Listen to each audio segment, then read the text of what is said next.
Hello everyone, welcome to PT with Narayan र आज हामी कुरा गर्न गइरहेका छौं टेन्सको। आजको यो ग्लोबलाइज सोसाइटीमा इंग्लिश ल्याङ्ग्वेज एकदमै महत्त्वपूर्ण भइसकेको छ र आज अझ हामी अहिले जुन PT को रिटन टास्कहरुलाई कसरी ह्यान्डल गर्ने भन्ने विषयमा जुन कुरा गर्न गइरहेका छौं त्यसमा ग्रामरको पनि टेन्सहरु एकदमै महत्त्वपूर्ण हुन्छ। ग्रामर म अर्को भिडियोमा कुरा गरिसकेको छु, तर यो भिडियोमा भने हामी पूर्ण रूपमा टेन्सको बारेमा मात्रै सीमित रहेर कुरा गर्नेछौं। हरेक भाषाको आफ्नै टेन्सहरु हुने गर्दछ। जस्तै नेपालीमा पनि विभिन्न खालका टेन्सहरु छन्, वर्तमान, भूत, भविष्य हैन। त्यसैगरी इंग्लिशमा पनि 12 वटा टेन्स हुन्छ जुन चाहिँ त्यही पास्ट, प्रेजेन्ट र फ्युचरलाई लिएर बनेको हुन्छ। र यो सबै बुझियो भनेदेखि हामीलाई सेन्टेन्स स्ट्रक्चर देखि लिएर हरेक एक्टिभिटीहरुमा चाहिँ कुन भर्ब, कुन सब्जेक्ट, कुन नाउन भनेर आइडेन्टिफाई गर्न एकदमै सजिलो हुन्छ र मैले अहिले जुन भिडियोमा बनाएको छु यो यसमा चाहिँ म फर्मुला र एक्जाम्पल सहित तपाईहरुलाई देखाउने छु जसले गर्दा तपाईहरुलाई बुझ्न सजिलो हुनेछ। त्यही भएर भिडियो अन्तिमसम्म हेर्नु होला। अहिले जुन अगस्टमा पीटी ले जुन चेन्जेस ल्यायो त्यसले गर्दा हामीलाई टेम्प्लेट युज गरेर पीटी पास गर्ने अब चान्सेसहरु निकै घटिसकेको छ, किनभने अब एआई ले मात्रै हैन ह्युमनले पनि पीटी चेक गर्नेवाला छन् र यदि तिनीहरुले चाहिँ हामीले टेम्प्लेट युज गरेर चाहिँ त्यो आन्सर दिएको भनेर थाहा पायो भने सिधै 0 मार्क्स दिने भन्ने कुरा छ। त्यही भएर अब यदि हामीले टेम्प्लेट युज गर्न सकेनौं भने त अर्को उपाय के छ त हामी आफैले जानेर लेख्नु पर्यो नि हैन। अब त्यसको लागि सबैभन्दा महत्त्वपूर्ण कुराहरु चाहिँ टेन्स नै हुन्छ के।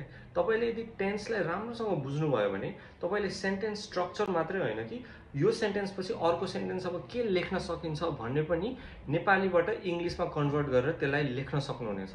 त्यही भएर आजको यो क्लास चाहिँ एकदमै महत्त्वपूर्ण हुनेवाला छ, यसलाई अन्तिमसम्म हेर्नु होला। इंग्लिश ल्याङ्ग्वेजमा हुने 12 वटा टेन्स मध्ये सुरु गरौं सिम्पल प्रेजेन्ट टेन्सबाट। अब तपाईहरुलाई बुझ्न सजिलो होस् भनेर चाहिँ मैले सिम्पल टेन्समा कस्तो कस्तो खालको सेन्टेन्स बन्छ भनेर यहाँ देखाएको छु। सिम्पल प्रेजेन्ट टेन्समा पर्छन् फ्याक्ट्स वाला सेन्टेन्स, जस्तै मेरो नाम नारायण हो, म अस्ट्रेलियामा बस्छु, मेरो घर चाहिँ काभ्रेपलाञ्चोक हो। यस्तो सेन्टेन्सहरु फ्याक्ट हुन् नि हैन, यिनीहरु चेन्ज हुँदैनन् नि। यस्तो कुराहरु चाहिँ सिम्पल प्रेजेन्ट टेन्समा युज हुन्छ। त्यसैगरी रुटिन अथवा ह्याबिट, जस्तै म 6 बजे उठ्छु, म उठ्ने बित्तिकै नुहाउँछु, नुहाएर एक ग्लास पानी खान्छु, यसले रुटिन जनाउँछ नि। यस्तो सिचुएसनमा पनि सिम्पल प्रेजेन्ट टेन्स युज हुन्छ। र त्यसैगरी युनिभर्सल ट्रुथ जुन चाहिँ अकाट्य सत्यहरु छन्, जस्तै सूर्य पूर्वबाट उदाउँछ, पानी उमालेपछि बाफ बन्छ हैन, यस्ता कुराहरुलाई चाहिँ सिम्पल प्रेजेन्ट टेन्स युज गर्न सकिन्छ। यसको फर्मुला चाहिँ के हुन्छ त साथीहरु? फर्मुला हुन्छ सब्जेक्ट प्लस भर्ब 1। जहिले पनि यदि सेन्टेन्समा सब्जेक्ट प्लस भर्ब 1 छ भने चाहिँ यो चाहिँ सिम्पल प्रेजेन्ट टेन्स रहेछ है भनेर बुझ्नु पर्यो। अब यहाँ मैले तपाईहरुलाई एक्जाम्पल पनि दिएको छु। जस्तै अघि फ्याक्ट्सको कुरा गर्दाखेरि के एक्जाम्पल हुन सक्छ त? The earth revolves round the sun. अथवा त्यसैगरी water boils at 100 degree Celsius. यो फ्याक्ट्सहरु हो नि हैन, यो चेन्ज हुँदैन नि। त्यही भएर यसमा सिम्पल प्रेजेन्ट टेन्स युज भयो। त्यसैगरी habit, she reads the newspaper every morning. त्यसैगरी they go jogging on weekends. यिनीहरु रुटिन हुन् जुन हरेक दिन गर्छन् यिनीहरुले। त्यही भएर यो पनि सिम्पल प्रेजेन्ट टेन्स भयो। त्यसैगरी truths, honesty is the best policy अथवा the sun rises in the east. यो पनि अकाट्य सत्यहरु हुन्, यो कहिले पनि परिवर्तन हुँदैनन्। त्यही भएर यसमा पनि सिम्पल प्रेजेन्ट टेन्स युज हुन्छ। अब दोस्रो टेन्सको कुरा गरौं, सिम्पल पास्ट टेन्स। अब सिम्पल पास्ट भन्ने बित्तिकै यसलाई चाहिँ नेपालीको भूतकाल भनेर सम्झिदा हुन्छ, जुन चाहिँ यस्तो एक्सन जुन पहिले पूरा भइसक्यो। ओके, अब यसको फर्मुलाको कुरा गर्नु पर्दाखेरि चाहिँ सब्जेक्ट प्लस V2 हुने गर्दछ, जहिले पनि सेकेन्ड फर्म अफ भर्ब हुन्छ। र एक्जाम्पलको रूपमा चाहिँ अब जस्तै तपाईले कुनै एउटा काम गर्नुभयो जुन पहिला पूरा भइसक्यो, अब सकिसक्यो, त्यस्तो सिचुएसनमा सिम्पल पास्ट हुन्छ। त्यसैगरी कुनै एउटा रुटिन जुन चाहिँ तपाईले पहिला गर्नुहुन्थ्यो तर अहिले गर्नुहुन्न, यस्तो कुरामा पनि तपाईले सिम्पल पास्ट टेन्स युज गर्न सकिन्छ। जस्तै एक्जाम्पलमा यहाँ माथि हेर्नुस् है त, वान एक्सन भन्नाले एउटा एक्सन जुन पूरा भइसक्यो। जस्तै they visited Paris last year. उनीहरुले गएको वर्ष चाहिँ प्यारिस घुमे अरे हैन, यो एउटा एक्टिभिटी हो जुन पूरा भइसक्यो। त्यसैगरी I watched a movie yesterday र she went to a doctor's clinic last week. एउटा एक्सन जुन पूरा भयो, सक्यो। त्यसैगरी routine, he played football every weekend. अहिले चाहिँ खेल्दैन तर पहिले चाहिँ उनले हरेक विकेन्डमा फुटबल खेल्थ्यो हैन। यस्तो एक्टिभिटी, यस्तो रुटिन जुन पहिला गरिन्थ्यो तर अहिले गरिदैन, यस्तो सिचुएसनमा पनि सिम्पल पास्ट युज गर्नुपर्ने भयो। अब नेक्स्ट हुन्छ सिम्पल फ्युचर टेन्स। अब सिम्पल फ्युचर भनेको तपाईँले अलिअलि त बुझिसक्नु भएको होला। सिम्पल फ्युचर टेन्समा चाहिँ तपाईँले तीनटा खालको सेन्टेन्सहरूलाई चाहिँ सम्झिनु भयो भने यसलाई आइडेन्टिफाई गर्न सजिलो हुन्छ। नम्बर 1 मा हुन्छ डिसिजन, तपाईँले यदि कुनै कुरा गर्ने निर्णय लिनुभयो भने, अथवा नम्बर 2 प्रेडिक्सन, कुनै भविष्यवाणी, र नम्बर 3 मा हुन्छ फ्युचर फ्याक्ट्स, भविष्यमा हुने खालका फ्याक्ट्सहरू। अब यसको फर्मुला चाहिँ सम्झिनको लागि एकदमै सजिलो छ। यसमा चाहिँ हुन्छ सब्जेक्ट प्लस विल अथवा स्याल प्लस भर्ब 1। अब तपाईँले यहाँ फर्मुला त देखिहाल्नुभयो। अब तीनटा खालको चिज पनि मैले भने। अब तीनटा खालको चिजहरूको सेन्टेन्सहरू चाहिँ के हुन सक्छ त भन्दा, अब सर्वप्रथम decision, I will help you with your homework, म तिमीलाई होमवर्क गर्न सहयोग गर्नेछु। डिसिजन लियो नि त उसले, होइन, होमवर्क गर्नलाई हेल्प गर्नेछ भनेर। अब अर्को चाहिँ के हुन्छ होला तपाईँहरू यसो सोच्नुहोस् त। She will join us for dinner, ऊ चाहिँ हामीलाई डिनर खाने बेलामा सँगै आउनेछ, होइन। अब अरू के हुनसक्छ तपाईँ आफै यो फर्मुला युज गरेर प्र्याक्टिस गर्नु होला। दोस्रोमा हुन्छ प्रेडिक्सन। अब प्रेडिक्सन भन्ने बित्तिकै भविष्यमा के हुन सक्ला त। अब इट विल रेन टुमोरो, भोलि पानी पर्नेछ, अथवा he will win the match, उसले म्याच जित्नेछ। उसलाई अहिले हामीलाई थाहा छैन जित्छ कि जित्दैन भनेर, हामीले जस्ट प्रेडिक्ट गरेको हो नि त, होइन। हो यस्तो सिचुएसनमा पनि सिम्पल फ्युचर टेन्स लागु हुन्छ। अरू के होला तपाईँहरू सम्झिनुहोस्, फर्मुला हेर्नुहोस् र लेख्न कोसिस गर्नुहोस्। अब थर्डमा हुन्छ फ्युचर फ्याक्ट्स। फ्याक्ट्स त हो तर अहिले भएको छैन, भोलि हुनेवाला छ। यस्तो सिचुएसनमा सिम्पल फ्युचर, जस्तै इक्जाम्पलमा the sun will rise at 6 AM, घाम त भोलि उदाउने हो नि त, अहिले त होइन नि। तर भोलि कति बजी उदाउँछ त भन्दा 6 बजे नै उदाउँछ। यो फ्याक्ट भयो नि एउटा। हो यस्तो सिचुएसनमा पनि सिम्पल फ्युचर युज हुन्छ। त्यस्तै अर्को इक्जाम्पल हेर्नुहोस् यहाँ, विन्टर विल स्टार्ट इन जुन इन अस्ट्रेलिया, विन्टर चाहिँ अस्ट्रेलियामा जुनमा सुरु हुनेछ। यो त एउटा फ्युचर फ्याक्ट हो नि, जुनमै सुरु हुनेछ, अगस्तमा नि हुँदैन, जुलाईमा पनि हुँदैन। यो सिचुएसन्सहरूमा चाहिँ सिम्पल फ्युचर टेन्स युज गर्नुपर्छ। ओके, अब प्रेजेन्ट कन्टिन्युअस टेन्स भन्ने बित्तिकै प्रेजेन्ट बुझ्न सजिलो छ, अहिले, र कन्टिन्युअस भनेको हुँदैछ, कम्प्लिट भइसकेको छैन तर हुँदैछ। जस्तै म अहिले तपाईँहरूलाई टेन्स पढाउँदैछु, तपाईँहरूले यो भिडियो हेर्दै हुनुहुन्छ। हो अहिले भइरहेको कुराहरूलाई चाहिँ प्रेजेन्ट कन्टिन्युअस टेन्स युज गर्न सकिन्छ। र प्रेजेन्ट कन्टिन्युअस टेन्समा ध्यान दिनुपर्ने भनेको दुईटा खालको सिनेरियो हुन्छ। एउटा मैले भर्खरै भने एक्सन जुन अहिले भइरहेको छ, actions happening now, or temporary actions जुन चाहिँ एउटा टेम्पोरेरी सिचुएसनमा हुने कुराहरूलाई पनि जनाउँछ। अब यसको फर्मुला भन्ने भनेको subject plus is am are plus ING form of verb, जहिले पनि कन्टिन्युअस टेन्समा आइएनजी फर्म अफ भर्ब हुन्छ। अब उदाहरणको लागि, अब अहिले भइरहेको घटनाहरू, जस्तो मैले अघि दुईटा इक्जाम्पल त भनिसकेँ। अब त्यो दुईटा इक्जाम्पललाई इङ्ग्लिसमा के हुनसक्छ सेन्टेन्स बनाएर कोसिस गर्नु होला। साथसाथै यहाँ मैले इक्जाम्पल दिएको छु, he is watching TV right now, उसले अहिले टिभी हेर्दैछ। त्यस्तै second example, they are eating lunch. र दोस्रो scenario temporary actions. Temporary actions भनेको जस्तै मैले यहाँ इक्जाम्पल दिएको छु, I am staying with a friend this week, म चाहिँ यो हप्ता एउटा साथीसँग बस्दैछु। यो चाहिँ एउटा कन्टिन्यू भइरहेको एक्सन त होइन, तर एक हप्तासम्म कन्टिन्यू हुने टेम्पोरेरी एक्सन हो नि त, होइन। त्यही भएर यस्तो सिचुएसनमा पनि सिम्पल प्रेजेन्ट टेन्स युज गर्न सकिन्छ। अब अर्को example, she is working on a short project, एउटा प्रोजेक्टमा काम गर्दैछिन्, त्यो अहिले ठ्याक्कै कम्प्लिट अथवा कन्टिन्यू भइरहने कुरा पनि होइन, तर एउटा सर्टेन समयसम्म कम्प्लिट गरिराख्ने कुरा भएको भएर त्यसलाई पनि टेम्पोरेरी एक्सन भन्न सकिन्छ। अब यो दुवै खालको सिनेरियोमा अरू के सेन्टेन्स हुन सक्छन् त तपाईँहरू यसो सोच्नुहोस् र यो दिएको फर्मुला युज गरेर चाहिँ 5-5वटा सेन्टेन्स बनाउन ट्राई गर्नुहोस् है त। अब पास्ट कन्टिन्युअस टेन्सको कुरा गर्नु पर्दाखेरि चाहिँ सिम्पल, एकदमै सिम्पल छ। यस्तो एक्सन जुन चाहिँ पास्टमा भइरहेको थियो तर अहिले भएको छैन। ओके, यस्तो एक्टिभिटीहरूलाई चाहिँ पास्ट कन्टिन्युअस टेन्स युज गर्न सकिन्छ। यसको फर्मुला भनेको चाहिँ सब्जेक्ट प्लस वाज अथवा वेयर अनि आइएनजी फर्म अफ भर्ब। अब इक्जाम्पल्सहरू हेर्नु पर्दा पास्टमा भएको एक्टिभिटीको एउटा इक्जाम्पल के हुन सक्ला त, स्क्रिनमा हेर्नुहोस् त। At 9 PM I was reading a book, हिजो 9 बज्दाखेरि चाहिँ मैले किताब पढिरहेको थिएँ अथवा पढ्दै थिएँ, होइन। अर्को example, they were playing football when it started to rain.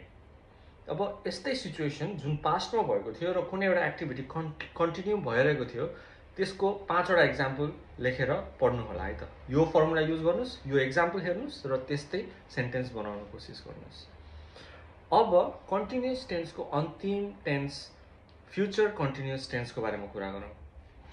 Past भने जस्तै अब चाहिँ यस्तो एक्टिभिटी जुन फ्युचरमा कन्टिन्यू हुनेवाला छ, ओके, यस्तो सिचुएसनमा चाहिँ सिम्पल फ्युचर टेन्स युज गरिन्छ।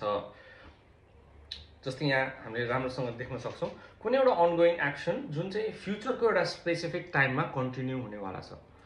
फर्मुलाको कुरा गर्नुपर्दा सब्जेक्ट प्लस विल अथवा shall be plus ING form of verb. इक्जाम्पलको कुरा गर्नुपर्दा this time tomorrow I will be travelling to Melbourne.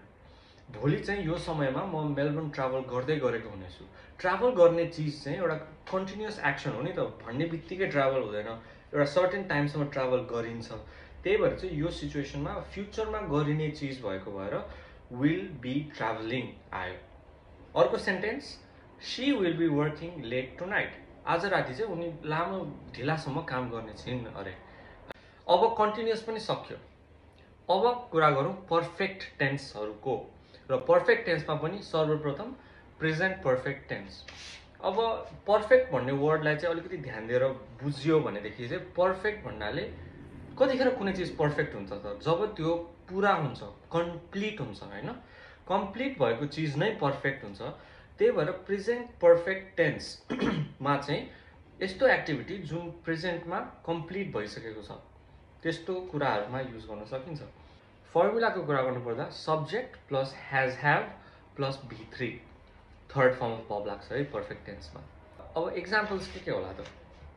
They have finished their homework. उनीहरूले उनीहरूको होमवर्क पुरा गरिसकेका छन्।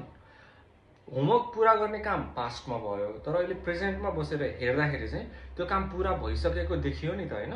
त्यही भएर चाहिँ they have plus verb 3 finished their homework. अर्को एक्जाम्पल चाहिँ I have lived in Sydney for 5 years। अब कुरा गरौँ पास्ट पर्फेक्ट टेन्सको। अब पास्ट पर्फेक्ट टेन्स भन्दाखेरि चाहिँ के कुरा याद गर्नुभयो भने दुईटा एक्टिभिटी याद गर्नुस्, दुईटा काम याद गर्नुस्। एउटा काम भन्दा अर्को काम चाहिँ अगाडि पुरा भइसकेको सिचुएसन, ओके। दुईटा कामहरू छन्, एउटा काम भन्दा अर्को काम चाहिँ त्योभन्दा अगाडि पुरा भइसक्यो भने पास्ट पर्फेक्ट टेन्स लागु हुन्छ। जस्तै फर्मुला भन्नाले चाहिँ यसको एकदमै सिम्पल छ, subject plus had plus verb 3। अब एक्जाम्पल के हुन सक्ला त? एउटा example she had left before I arrive. Okay, अब यहाँ दुईटा भर्ब छन् हैन, यहाँ अराइभ अनि त्यसपछि लिभ।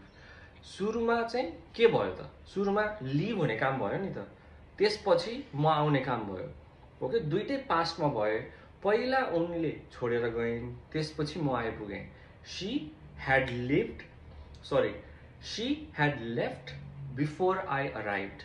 यस्तो सिचुएसनमा चाहिँ पास्ट पर्फेक्ट टेन्स युज हुन्छ। Second example they had eaten dinner before the movie started. Okay, अब मुभी स्टार्ट हुनुभन्दा अगाडि नै उनीहरूले डिनर खाइसकेका थिए। Okay, so let's move on to the future perfect tense. अब फ्युचर पर्फेक्ट टेन्स भन्नाले यो नामले नै जनाउँछ फ्युचरमा हुने एक्टिभिटी, तर त्यो चाहिँ फ्युचरमा चाहिँ कम्प्लिट हुनेवाला छ। ओके, त्यस्तो सिचुएसनमा चाहिँ फ्युचर पर्फेक्ट टेन्स युज गर्न पर्छ। अब यसको फर्मुला भन्नाले चाहिँ subject plus will shall plus have plus third form of verb.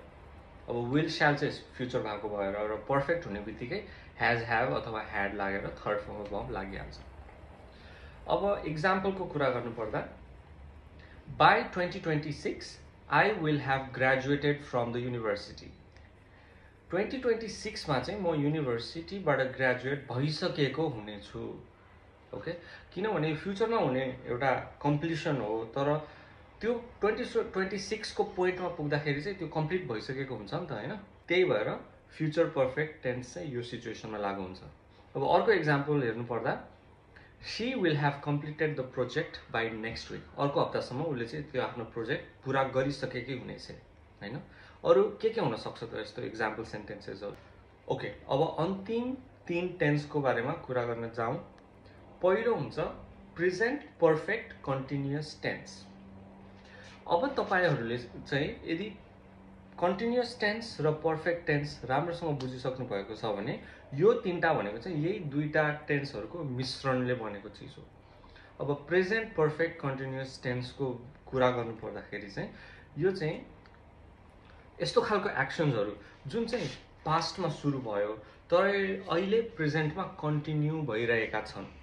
पास्टमा सुरु भएको एक्सन तर प्रेजेन्टमा कन्टिन्यू भइरहेको छन् हो, यस्तो सिचुएसनमा चाहिँ प्रेजेन्ट पर्फेक्ट कन्टिन्युअस लागू हुन्छ।